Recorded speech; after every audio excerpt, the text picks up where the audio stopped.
പയ്യാനക്കലിലേക്ക് പോവുകയാണ്. അവിടെ വീണ്ടും ചെറിയ ചില സംഘർഷങ്ങളിലേക്ക് കാര്യങ്ങൾ പോവുകയാണ്. അവിടെയും ബൂത്തുകളിൽ നീണ്ട നിര കാണാൻ കഴിയുന്നു. പോളിംഗ് സമയം അവസാനിച്ചതിന് ശേഷവും നിരവധി ആളുകൾ കാത്തിരിക്കുകയാണ് അവിടെ വോട്ട് ചെയ്യാനായി. പല ബൂത്തുകളിലും പോളിംഗ് മന്ദഗതിയിലാണ്.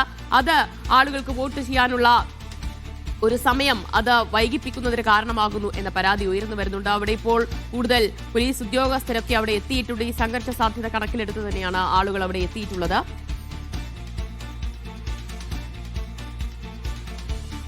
സമീർ സി മുഹമ്മദ് വിവരങ്ങൾ നൽകും. സമീർ, എന്താണ് ഇപ്പോൾ അവിടെ ഒരു പ്രതിഷേധത്തിലേക്ക് സംഘർഷത്തിലേക്കുമൊക്കെ കാര്യങ്ങൾ പോയത്?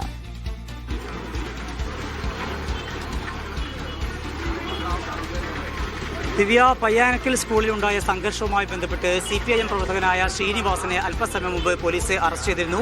CIA ശ്രീനിവാസൻ മർദ്ദിച്ചു എന്ന് ആരോപിച്ചുകൊണ്ടാണ് ശ്രീനിവാസനെ പോലീസ് അറസ്റ്റ് ചെയ്തത്. അതിന് പിറകെ ആ വാഹനം പുറത്തേക്ക് എടുത്തതോടുകൂടിയാണ് ഇവിടെ പ്രവർത്തകർ സംഘടിക്കുകയും പിന്നീട് പോലീസിനെതിരെ വാഗ്വാദത്തിലേക്ക് നീങ്ങുകയും ചെയ്തത്. ഇപ്പോൾ പോലീസും പ്രവർത്തകരും തമ്മിൽ ഉന്തും തള്ളും ഉണ്ടായി. പോലീസും അതുപോലെ തന്നെ CPIM പ്രവർത്തകരും തമ്മിലാണ് ഈ ഉന്തും തള്ളും ഉണ്ടായിക്കൊണ്ടിരിക്കുന്നത്. CPIM പ്രവർത്തകനെയാണ് ഇപ്പോൾ ഇവിടുന്ന് അറസ്റ്റ് ചെയ്തിരിക്കുന്നത്. എന്ത് അടിസ്ഥാനത്തിലാണ്, എന്ത് കാരണത്താലാണ് തങ്ങളുടെ പ്രവർത്തകനെ അറസ്റ്റ് ചെയ്ത് നീക്കിയത് എന്ന് ചോദിച്ചുകൊണ്ടാണ് CPIM പ്രവർത്തകർ ഇപ്പോൾ പോലീസിനെതിരെ വരികയും അതുമായി ബന്ധപ്പെട്ട് ഈ സംഘർഷത്തിലേക്ക് നീങ്ങുകയും ചെയ്യുന്നത്. കൂടുതൽ പോലീസ് ഉദ്യോഗസ്ഥർ ഇവിടെ എത്തിയിട്ടുണ്ട്. ആളുകൾ ഇവിടുന്ന് പിരിഞ്ഞു പോകാൻ പോലീസ് ആവശ്യപ്പെടുന്നുണ്ട്. പക്ഷേ പ്രവർത്തകരെല്ലാം തന്നെ ഇവിടെ തമ്പടിച്ച് നിൽക്കുകയാണ്. ഒരു സംഘർഷ സാധ്യത തന്നെയാണ് ഇപ്പോൾ വീണ്ടും ഇവിടെ ഉണ്ടായിക്കൊണ്ടിരിക്കുന്നത്.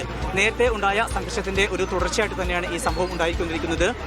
സ്ഥാനാർത്ഥി വന്ന് വോട്ട് ചോദിച്ചു. അതിന് പിറകെ ചില സംഭവങ്ങൾ, അതായത് ജാതി പറഞ്ഞ് വോട്ട് ചോദിച്ചു എന്നാണ് LDF ആരോപിക്കുന്നത്. UDF സ്ഥാനാർത്ഥിക്കെതിരെ വരുന്ന ആ ഒരു ആക്ഷേപം, അതിന് പിറകെ പിന്നീട് വാഗ്വാദം, അതിന് പിറകെയാണ് പിന്നീട് കയ്യാങ്കളി ഉണ്ടാവുകയും ചെയ്തത്.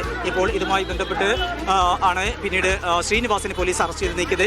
അപ്പോൾ അതുമായി ബന്ധപ്പെട്ട് CIA ശ്രീനിവാസൻ മർദ്ദിച്ചു എന്നും അതിന്റെ ദൃശ്യങ്ങൾ കൈവശമുണ്ട് എന്നുമാണ് പോലീസ് പറഞ്ഞത്. അതിന് പിറകെയാണ് പരസ്പരം കയർത്ത് സംസാരിക്കുന്നത് കാണാൻ കഴിയുന്നുണ്ട്. ഉദ്യോഗസ്ഥരോട് കയർത്ത് സംസാരിക്കുന്നുണ്ട്. പ്രതിഷേധത്തിലേക്ക്, സംഘർഷത്തിലേക്ക് പോകുന്ന ഒരു സാഹചര്യം അവിടെ പയ്യാനക്കളിൽ ഇപ്പോഴും നിലനിൽക്കുകയാണ് എന്നതാണ്.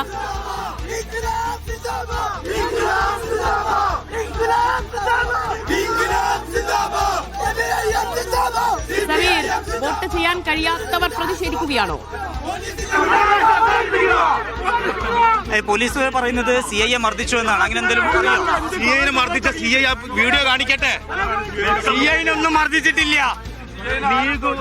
ലീഗാര് കളിച്ച കളിയാണിത്. UDF കളിച്ച കളിയാണ്. അത് സത്യം. രണ്ട് വിഭാഗക്കാരെ അറസ്റ്റ് ചെയ്യട്ടെ. ഒരു വിഭാഗക്കാരെ മാത്രം അറസ്റ്റ് ചെയ്ത് കൊണ്ടേക്കാൻ നിയമം. ഇതാണ് ഇതുമായി ബന്ധപ്പെട്ട് CPIM പ്രവർത്തകർ പുറത്തുവിടുന്ന ദൃശ്യങ്ങൾ. പോലീസ് വലിച്ചു വെച്ചുകൊണ്ട് ശ്രീനിവാസൻ കൊണ്ടുപോവുകയാണ് ചെയ്തത്. CIA ശ്രീനിവാസൻ മർദ്ദിക്കുകയോ ചവിട്ടുകയോ കഴിക്കുകയോ ഒന്നും തന്നെ ചെയ്തിട്ടില്ല എന്നാണ് പറയുന്നത്. അതുമായി ബന്ധപ്പെട്ട് CPIM പ്രവർത്തകർ ചില ദൃശ്യങ്ങൾ അവിടെ വെച്ച് അവരത് പകർത്തിയിരുന്നു, ഫോണിൽ എടുത്തിട്ടുണ്ട്. അതിന്റെ ദൃശ്യങ്ങളാണ് ഇപ്പോൾ നമ്മുടെ പ്രേക്ഷകരിലേക്ക് കാണാനാവുന്നത്. ഇതിനിടയിൽ എവിടെയാണ് ശ്രീനിവാസൻ CIA മർദ്ദിക്കുന്നത് എന്നാണ് CPIM പ്രവർത്തകർ ചോദിക്കുന്നത്.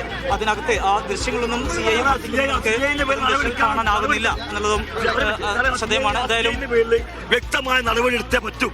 CIA നമ്മളെ ഒരു പ്രകോപനമില്ല, വളരെ സുഖമായിട്ട് ഇവിടെ നടത്തിപ്പോൾ നമ്മളെ 45 ബൂത്തുകളിൽ സുഖമായിട്ട് ഈ തെരഞ്ഞെടുപ്പിനെ കൊണ്ടുപോയപ്പോൾ പ്രകോപനമില്ലാതെ മുൻകൂട്ടി പ്ലാൻ ചെയ്ത CI, ആ CI ഇപ്പോഴല്ല, തെരഞ്ഞെടുപ്പിന് സമാപന കാലത്തും CIന്റെ അടുത്തുള്ള തോന്നിവാസം ഉണ്ടായിരുന്നു. ആ തോന്നിവാസം നമ്മൾ മനസ്സിൽ ഒതുക്കിയിട്ട് കൊണ്ടാ. അത് നമുക്ക് വളരെ വേദന ഉണ്ട്. അത് നമ്മളെ പ്രവർത്തകർക്ക് വളരെ കൃത്യമായിട്ട് വേദന. അതുകൊണ്ട് നടപടിയെടുക്കണം. അതുകൊണ്ട് ശ്രീനിവാസന് മാത്രമാണ് ശ്രീനിവാസൻ അത്ര ഒരു പ്രകോപനമുള്ള ആളല്ല. വളരെ ശാന്തമായിട്ട് പ്രവർത്തനം നടത്തുന്നതാണ്. നമ്മളെ ഒരു വളരെ സൈലന്റാ. ഒരു ആരോഗ്യ പ്രകോപനം ഉണ്ടാവില്ല. പെട്ടെന്ന് തന്നെ പാർട്ടി ലോക്കൽ കമ്മിറ്റി CPIM പ്രവർത്തകനായ ശ്രീനിവാസനെ CI മർദ്ദിച്ചു, വലിച്ചിഴച്ചു കൊണ്ടുപോയി എന്നത് ചൂണ്ടിക്കാട്ടിയാണ് ഇപ്പോൾ CPIM പ്രവർത്തകർ അവിടെ പുറത്ത് പ്രതിഷേധിക്കുന്നത്. അവിടെ ആളുകൾ പരസ്പരം പോലീസുമായി കയർത്ത് സംസാരിക്കുകയാണ്. ഒരു സംഘർഷ സാഹചര്യം ഇപ്പോഴും അവിടെ നിലനിൽക്കുകയാണ്. സമീർ സി മുഹമ്മദാണ് വിവരങ്ങൾ നൽകിയത്.